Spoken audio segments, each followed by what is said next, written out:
إن تنصروا الله ينصركم ويثبت أقدامكم.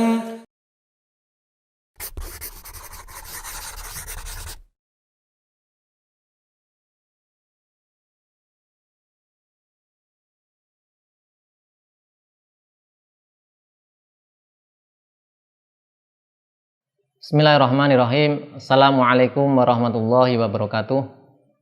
Alhamdulillahirabbil alamin wassalatu wassalamu ala asrofil anbiya'i wal mursalin wa ala alihi wa sahbihi wa man tabi'ahum bi ihsanin ila yaumiddin, amma ba'd. Ikhwat fillah wa akhwati fiddin, pemirsa Yufid Edu rahimani wa rahimakumullah. Insyaallah kita lanjutkan pelajaran kita masuk ke pembahasan kitab Al-Muqaddimah Al-Hadramiyah. Kita mulai dari kitab At-Thaharah. Qala al-musannifu al-alamah Abdullah bin Abdurrahman Bafadl rahimahullah ta'ala, la tasihu raf'ul hadasi wala izalatun najas illa bima yusamma ma'an. Beliau mengatakan tidaklah sah, yaitu mengangkat hadas, tidak pula menghilangkan najis, kecuali dengan apa yang disebut dengan ma'an, air. Sebelumnya kata at-thaharah itu secara bahasa adalah an-nadhafah wa takhallus minal adnas, yaitu bersih dan terbebas dari kotoran-kotoran. Maka secara bahasa artinya adalah demikian. Adapun secara istilah ada beberapa penafsiran atau definisi. Di antaranya adalah fi'lu ma tustabahu bihi as-shalah au ma fi hukmiha, yaitu satu perbuatan yang dengan perbuatan tersebut dibolehkan sholat, atau yang hukumnya sama dengan sholat. Seperti misalnya wudu, wudu, kemudian ada mandi, kemudian juga menghilangkan najis dari badan atau dari baju atau dari tempat, yang kan nanti dijelaskan oleh penulis di babnya masing-masing. Beliau mengatakan bahasanya mengangkat hadas itu tidak sah, demikian pula menghilangkan najis, kecuali dengan air. Yang dimaksud air di sini adalah air mutlak, air mutlak. Jadi air bisa kita gambarkan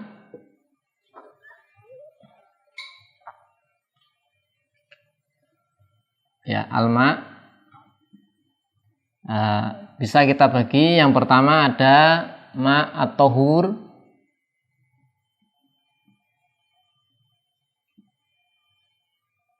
kemudian ada yang tohir,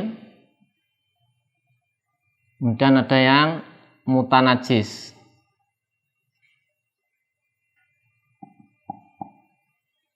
Secara garis besar bisa kita gambarkan menjadi 3 saja, yaitu at-tahur, ini air yang suci dan mensucikan. Jadi airnya ini suci, dirinya suci dan bisa mensucikan benda yang lain. Kemudian yang kedua tohir. Tohir ini dia suci, suci zatnya, tapi tidak bisa mensucikan benda yang lain. Ini namanya tohir. Jadi hanya suci zatnya saja. Kemudian mutanajis, ini air yang sudah terkena najis. Ini secara garis besar hanya ada 3. Kemudian nanti bisa kita rinci masing-masing.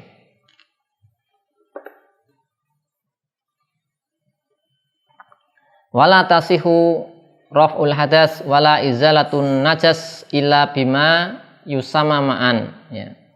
Jadi kalau menghilangkan hadas, mengangkat hadas, seperti dia hadas, berhadas kecil atau berhadas besar, hadas kecil misalnya keluarnya dari salah satu dari 2 jalan, buang air besar, buang air kecil, buang angin, namanya hadas kecil.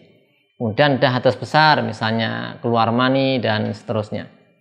Ini dia untuk mengangkat hadas tersebut yaitu dengan cara berwudu atau mandi. Nah, apa yang digunakan alatnya adalah air, maksudnya adalah air tohur yang jenis pertama yang suci dan mensucikan. Maka kalau dengan air tohir tidak bisa, air mutanajis juga tidak mencukupi. Dalilnya adalah Allah SWT berfirman di surat Al-Maidah ayat 6. Itu Allah berfirman, "Falam tajidu ma'an fatayammamu." Ya. Jika kalian tidak mendapatkan air, maka bertayamumlah.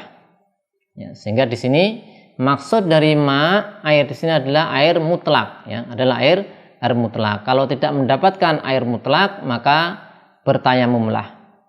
Kemudian Allah juga berfirman, wa anzalna minas samai ma'an tahura. Dan kami telah menurunkan dari langit air yang tahur, yang bisa mensucikan. Sehingga kalau selain air mutlak, maka tidak bisa digunakan untuk berwudu. Misalnya air tohir, suci tapi tidak mensucikan. Yang di sini nanti dibahas ada namanya air mustakmal, kemudian ada air yang berubah zatnya, mengalami perubahan yang banyak karena bercampur dengan benda suci. Ini juga nanti sudah tidak bisa mensucikan karena sudah tidak bisa disebut lagi sebagai air mutlak, apalagi dengan air mutanajis, maka juga tidak sah digunakan untuk mengangkat hadas atau menghilangkan najis. Dan di sini beliau mengatakan wala izalatu an-najas, tidak pula bisa digunakan untuk menghilangkan najis. Jadi yang selain air mutlak misalnya adalah yang tidak disebut air, cairan-cairan, ada air teh, ya, kemudian ada air bunga mawar, bahkan air mustakmal, bisa enggak menghilangkan najis? Maka tidak sah, tidak bisa. Meskipun kalau kita lihat najisnya hilang, kan, tapi tidak sah digunakan untuk menghilangkan najis. Kemudian beliau melanjutkan, fa in taghayyara ta'muhu aw launuhu, jika air itu sudah berubah ta'muhu rasanya, aw launuhu warnanya, aw rihuhu yaitu aroma, taghayyuran fahisan yaitu dengan perubahan yang banyak. Jadi air ini berubah rasa atau warna atau bau, salah satu dari 3 sifat, yaitu rasa, warna atau bau. Taghayyuran fahisan yaitu perubahan yang banyak, ya. Bihaitsu la yusama ma'an, di mana dengan adanya perubahan yang banyak tadi tidak bisa lagi disebut air, ya. Kenapa berubah? Bimukhalitin tahirin yastagni al-ma'u anhu, yaitu berubah karena kemasukan, ya, benda suci yang sifatnya menyatu dengan air, yang yastagnil alma anhu, air itu tidak butuh benda tersebut, maka lam tasihha atau haratu bihi, tidak sah melakukan toharoh dengan air tersebut, ya. Jadi di sini beliau menjelaskan, tadi poin pertama sudah kita sebutkan, hanya air mutlak yang bisa digunakan untuk mengangkat hadas, ya, untuk berwudu, ya, misalnya, atau untuk mandi besar. Adapun air selain air mutlak tidak bisa. Nah, ini kemudian beliau menjelaskan ada air asalnya air mutlak kemudian sudah berubah sehingga statusnya turun dari at-tahur menjadi tohir saja. Jadi tidak bisa mensucikan benda yang lain meskipun masih suci. Ya, air yang apa? Kata beliau yang berubah salah satu dari 3 sifat. Bisa berubah rasanya, bisa berubah warna saja, atau aromanya.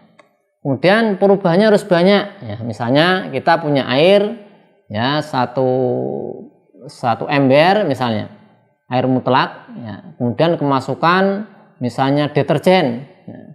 Masuklah deterjen ke situ, maka kita lihat perubahannya banyak atau sedikit. Nah, kalau perubahannya banyak sehingga tidak bisa disebut air saja, maka turun dari tohur menjadi menjadi tohir. Tapi kalau perubahannya sedikit, kita masih sebut ini air, maka itu masih tohur, ya. Karena bisa disebut air saja, karena sedikit saja perubahannya, atau enggak berubah, ya.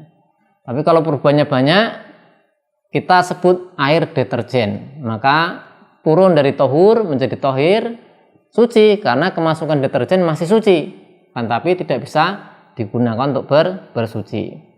Kemudian yang perlu diketahui tadi di sini, yaitu berubahnya adalah dengan benda yang menyatu. Ya, contohnya deterjen tadi, dia menyatu dengan air, ya, mukhalid, ya, menyatu dengan air. Artinya mukhalid menyatu adalah ketika sudah menyatu bercampur antara deterjen dengan air, maka kita nggak tahu nih deterjen yang mana, air yang mana, nggak bisa kita pisahkan. Nah, itu namanya menyatu dengan air. Kemudian syarat berikutnya, air itu tidak butuh benda tersebut. Artinya gini, deterjen, apakah air butuh deterjen? Nggak butuh, ya. Nah, nggak butuh deterjen, ya. Nah, air butuhnya apa? Ya, misalnya air butuh wadah. Nah, air butuh wadah butuh. Nah, misal itu air butuh wadah. Nggak bisa terhindarkan dari wadah. Nah, itu nanti beda hukumnya. Kalau sini adalah yang tidak dibutuhkan air. Maka kalau sudah berubah, perubahannya banyak, ya, kemudian benda tersebut tidak dibutuhkan oleh air, maka tidak sah digunakan untuk toharoh, ya. Sebagaimana sudah kita contohkan tadi. Kemudian beliau melanjutkan, wataghoyuru at-takdiriyu kataghoyuri al-hisiyi. Di perubahan yang takdiri diperkirakan itu hukumnya sama dengan perubahan yang terindra, hisi. Jadi perubahan ada dua, satu perubahan yang terlihat atau terindra, dua perubahan yang tidak bisa terindra. Perubahan terindra bagaimana? Misalnya tadi air kemasukan deterjen, kita bisa lihat terindra, oh ini warnanya sudah berubah menjadi warna deterjen, aromanya sudah aroma deterjen, maka ini adalah hisi. Nah, ada perubahan yang takdiri, artinya terindra nggak bisa, dia berubah tapi tidak bisa terindra, ya. Contohnya, beliau memberikan contoh, walau waqa'a fihi ma'u wardin la ra'ihata lahu. Kalau kita punya air mutlak, kemasukan air bunga mawar. Air bunga mawar ini tidak sah digunakan untuk bersuci. Nah, ketika masuk ke dalam air mutlak dan bunga mawarnya sudah hilang rasa wanginya, sudah hilang aromanya. Jadi aromanya nggak harum lagi. Aromanya sama dengan aroma air mutlak. Maka ketika bunga mawar masuk ke air mutlak, kita nggak tahu berubah atau tidak. Nah, karena tidak tahu, maka nanti akan dikira-kirakan. Bagaimana cara mengira-ngira bahwasanya ketika air bunga mawar masuk ke air mutlak ini kemudian berubah atau tidak, berubah banyak atau tidak, maka dikira-kira. Beliau mengatakan qudira mukhalifan bi awsati as-sifati, yaitu dikira-kirakan dengan benda lain yang memiliki perbedaan sifat dengan air, dengan perbedaan yang tidak menyolok, ya, dengan perbedaan tidak menyolok. Sehingga nanti ketika sudah diperkirakan, ya, diperkirakan dengan benda yang lain, diandaikan, ya, lebih tepatnya diandaikan dengan benda yang lain, nanti terjadi perubahan atau tidak, ya. Kalau terjadi perubahan, maka perubahan banyak, maka sudah tidak bisa digunakan untuk bersuci. Kalau tidak terjadi perubahan atau perubahannya sedikit, maka masih bisa digunakan untuk bersuci. Para ulama mencontohkan misalnya atau memberikan yaitu ketetapan, misalnya kalau untuk warnanya misalnya adalah warna perasan air anggur misalnya, perasan air anggur. Kemudian aromanya misalnya adalah aroma luban zakar, ya, semacam ya kayak kemenyan Arab seperti itu. Di Indonesia tidak ada. Nah, itu diandaikan luban zakar. Kemudian nanti ada juga untuk rasanya dengan perasan buah delima. Nah, nanti dengan diandaikan dengan benda-benda tadi, apakah nanti berubah atau tidak? Ya, misalnya air bunga mawar ini kita punya 1 ember air, kemudian kejatuhan air bunga mawar 1 sendok. Ya. Maka 1 sendok air bunga mawar kita andaikan yaitu misalnya perasan anggur. Nanti berubah atau tidak? Nah, kalau mengalami perubahan yang banyak, maka ini berarti sudah tidak bisa dikatakan air mutlak dan tidak bisa digunakan untuk bersuci. Tapi kalau ternyata hasil pengandaiannya adalah tidak berubah atau berubah hanya sedikit, maka masih bisa digunakan untuk bersuci karena masih disebut air mutlak. Demikian yang dapat kita sampaikan pada kesempatan kali ini tentang air mutlak yang bisa digunakan untuk bersuci dan juga air yang sudah hilang, ya, sudah hilang status air mutlaknya karena disebabkan oleh kemasukan benda lain, benda yang suci, kemudian air tersebut sudah tidak bisa disebut air mutlak. Kenapa tidak bisa disebut air mutlak? Karena sudah mengalami perubahan yang banyak sehingga disebut air yang lain, ada embel-embelnya tadi, misalnya menjadi air deterjen atau menjadi air teh atau menjadi air sabun dan seterusnya. Maka air-air ini sudah tidak air mutlak, tidak bisa digunakan untuk bersuci. Allahu a'lam bishawab.